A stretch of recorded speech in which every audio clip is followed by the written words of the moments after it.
Adlaw mga bata, karon magkatunaw sab kita. Ang atong tun-an karon mao ang mga pangutanang pulingan o kung sa Ingles, interrogative pronouns. Mga bata, unsa man ang pangutanang pulingan o interrogative pronouns?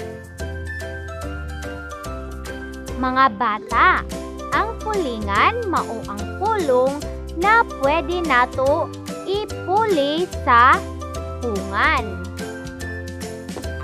Mga bata, ug moingon kitag pangutanang pulingan, mao kini ang unsa o sa Ingles, what. Kinsa o who. Asa o where. Kanus-a o when. Unsa o sa Ingles, what. Pulingan nga gamiton kung kita mangutana og ngalan sa mga butang o panghitabo. Pananglitan, unsa ang imong paboritong libro? Unsa ang imong paboritong pagkaon? Kinsa o who sa Ingles. Ang pronoun o pulingan nga gamiton kung kita mangutana og ngalan sa tawo. Pananglitan, kinsa ang paborito nimo nga artista? Kinsa ang imong inahan? Asa o where sa Ingles.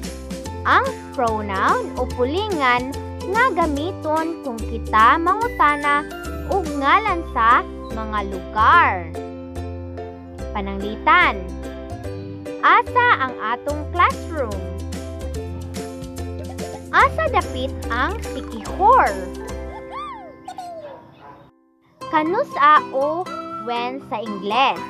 Ang pronoun o pulingan nga gamiton kung kita mangutana og oras o panahon. Pananglitan, kanus-a ta mobalik sa eskwelahan? Kanus-a ang imong birthday? Mga bata, nahibaluan na nato ang mahitungod sa pangutanang pulingan. Unsa gali to mga bata? Ang pangutanang pulingan mao ang asa, kinsa, unsa, ug kanus-a. Karon mga bata, moadto na kita sa buluhaton.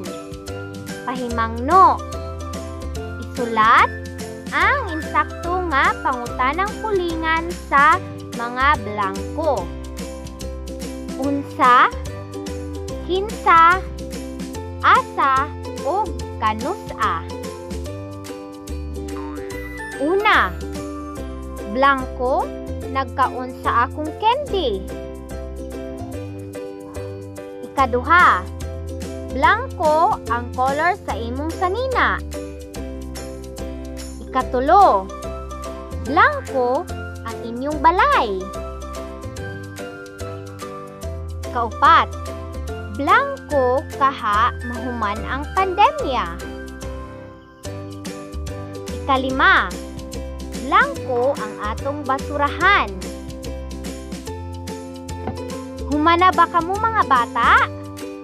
Humana na ato ng chikan. Una, kinsa ang nagkaon sa akong candy? Ikaduha, unsa ang color sa imong sanina? Ikatulo, asa ang inyong balay? Ikaupat, kanusa kaha mahuman ang pandemya? Ikalima, asa ang atong basurahan? Maayong mga bata!